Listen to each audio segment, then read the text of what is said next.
Greetings, this is Griff Ruby, the Nostalgic Catholic, with yet another Isaac Asimov short story. It is kind of unusual to appear on the pages of National Geographic. His name does not appear on the cover, and indeed, the only reference to it is simply a thing as his first colony in space, page 76. But that's not the title, it's kind of a description. And not a bad description, all said and told. Indeed, the bigger question is not why this story isn't anywhere else. You will soon come to see why it isn't anywhere else. Indeed, probably the bigger question is, should this even have been considered a story? Alright, the next frontier. We have a squib this time. Isaac Asimov imagines a visit to space colony L5, that's L-5, in AD 2026. Paintings by Pierre Mion. Okay, and those paintings are a big part of it. So, this is the July 1976 edition, and it's on page 76 that we see our little story, if you want to call it such, Isaac Asimov. Now, I say, is it a story? Because, strictly speaking, it's more like a visit or a tour of a fictitious space station. Sort of like the one you'd see in 2001. The design's a little bit different. If anything, it's a little bit more vast. But, the people that it has in here are just people. One guy arrives, and some other people escort him here and there, and he gets to see the wonders of the space station, hear about how it operates. A lot of very detailed descriptions. So, this is where it starts. The Next Frontier. I'm going to regard that as the title of the story. And it has now, here's some artwork here showing. Now, what's happening here is this rockety thing is a kind of space shuttle, and it's supposed to dock to one of these various little connectors. You see another one tied to a connection right there. Already docked. This is coming up in order to dock. And all this is on the central axis of a large, great big wheel space station. Oh, and it has these very reflective surfaces here all around, because one of its many functions is to gather and focus the sun's light to some spot on Earth where it can take the concentrated light, heat, whatever, of that and turn it into energy to power things on the Earth. So that's a good thing. So they try to get as much out of this as possible. Now, the description here describes that the shape of things to come, question mark, even as Apollo and orbiting Skylab recede into history. This is 1976, the very last of anything that's Apollo or Apollo-based, including not only Apollo moon missions that ended in 1972, but also the Apollo Skylab that took place over the course of 73 and 74, and finally, the Apollo-Soyuz project that took place in 1975. As this comes along, we are now in 1976, and there will, in fact, be, so far as we know, be no further uses of Apollo-type hardware, any part of it. So, because we'll kind of be grounded for a while, then there'll be the space shuttle for a while, which doesn't look a bit like you saw in the painting. But that's kind of interesting. American scientists consider a more awesome enterprise, a permanent colony in space. Here, a cargo tug maneuvers to dock at L5 where 10,000 people live. So this is a big thing, 10,000 people, under artificial gravity in an encircling tube called a torus. This just means it's donut-shaped. Their mission, to build more colonies as well as satellites for beaming solar energy to icy blue Earth. Solar energy. I hope global warming doesn't become a problem with this. Okay, now next pages, this kind of features a couple of nice views of the inside. My goodness. You can see you're inside this gigantic cube. And there's a lot of agriculture there. And way in the distance, there's some houses and so forth. But all this is different agriculture. There's some livestock somewhere in here. And so forth. You can also take some sort of a train thing on the ceiling, which gets out of the way of everything else. And there's even a little bit of something happening where some guys are doing maintenance. There's another picture down here that gives us a close-up of these guys doing their maintenance. What they're doing up there. Because up here, it's just this weird little dot. What is that? This is a close-up on that. They're fixing a window. Apparently, a meteorite broke a window, and they're replacing the glass. A large enough area like that, probably any hole made by a meteorite, for the most part, would be fairly small, wouldn't really seriously drain or challenge this vast space station, could be fixed fairly promptly, and that would be that. So, it talks about here, supermarket farming, grows crops on shelves and raises livestock in the aisles of one of 3 agricultural sections. Beyond a commercial and residential area curves with the arc of the circular tube, whose diameter is 130 meters or 425 feet. Conditions are necessary for the ultimate greenhouse: controlled sunlight, freedom from pests and diseases, tightly recycled waste, and automated cultivation, pollination, and harvesting are all fulfilled on the super-productive farms of the colony. A monorail above the top serves for mass transit, with stations at each of 6 supporting spokes, such as number 2. Okay, this is one of the spokes coming all the way from the middle of the space station, descending down. There's an elevator in there that can take us down to this level. My upper left, an enlargement repairman working in a yellow service pod on tracks mend the glass sky by replacing a faulty pane that has let some habitat's atmosphere escape. But there is no danger, and people along the catwalks look on with only mild curiosity. To them, the scene, the idea, the realities become a part of life's routine on Colony L5, named for its location in space. Talk a little bit about that. And so they visit around. We've got some places use the hub area for low gravity research and for certain medical cases where low gravity might be necessary. Alright, there's kind of a neat view of Main Street. I want to call it a street. There's no cars.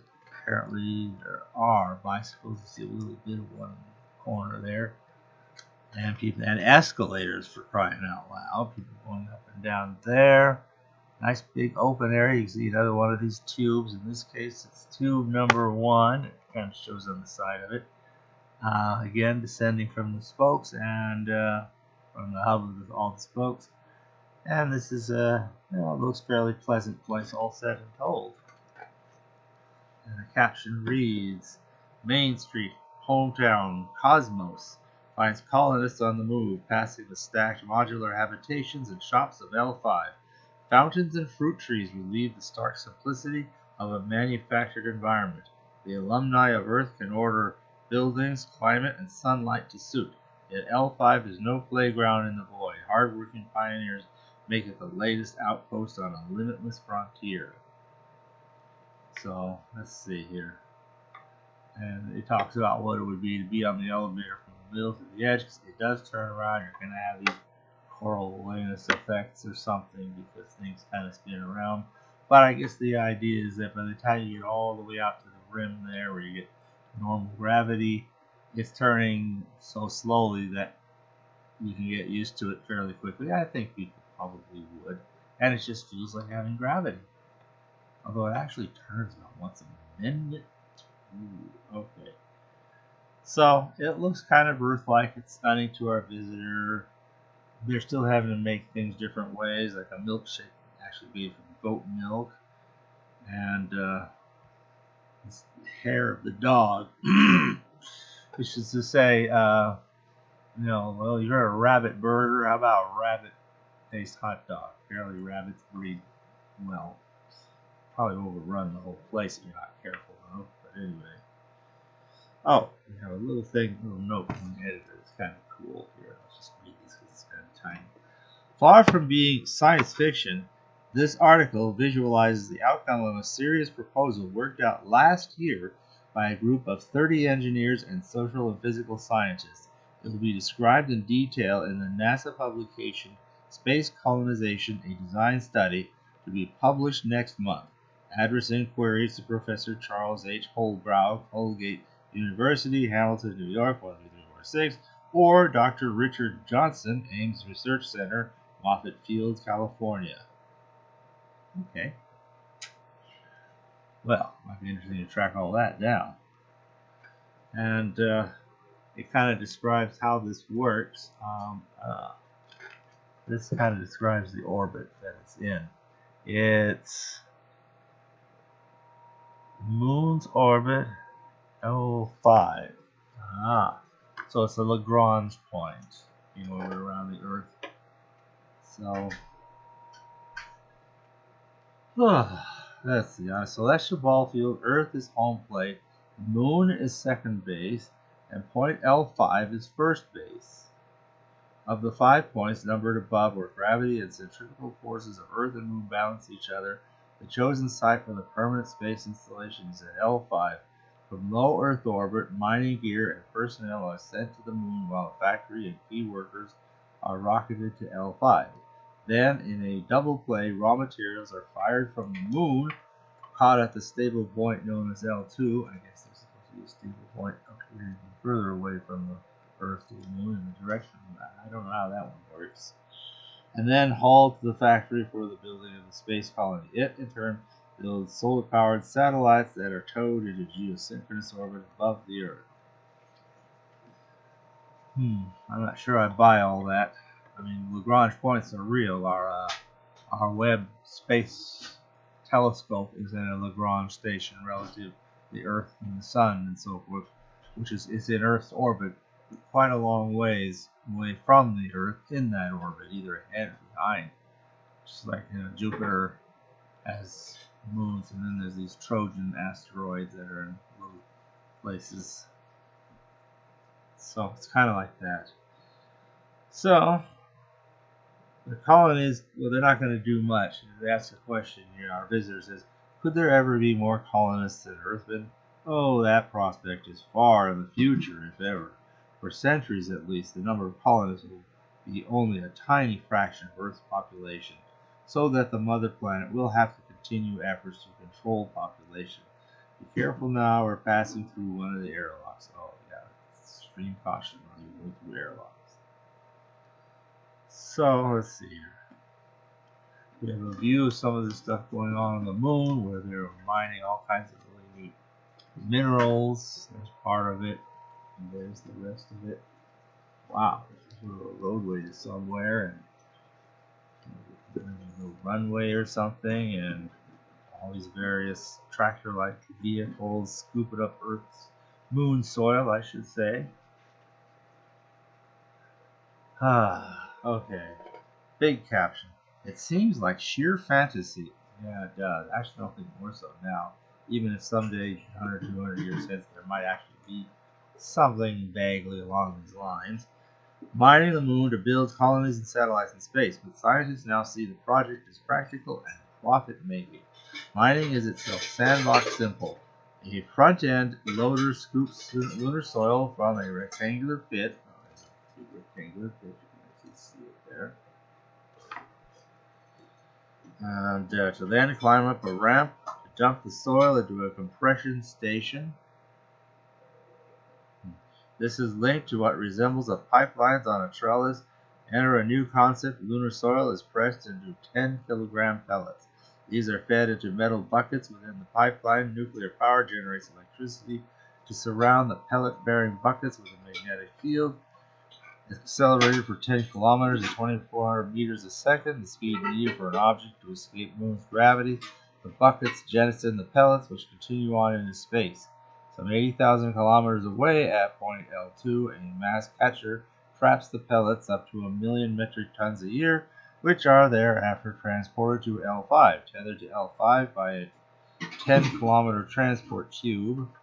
A factory left with furnaces fired by a bank of parabolic solar mirrors refines moon pellets into glass and aluminum, the latter emerging in a huge sheet.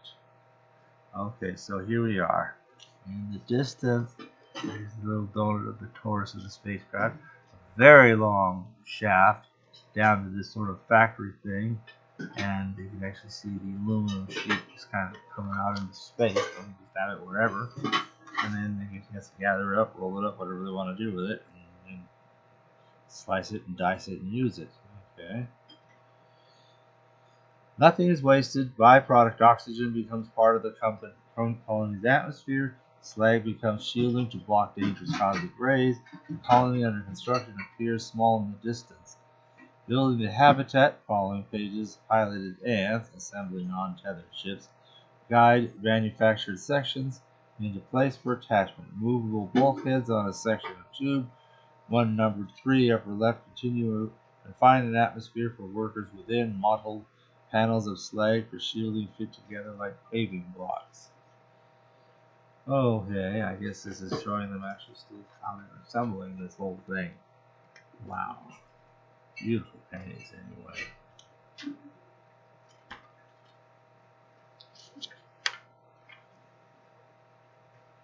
And finally, they're already trying to work on another one, Son of L5. They're making another one of these here.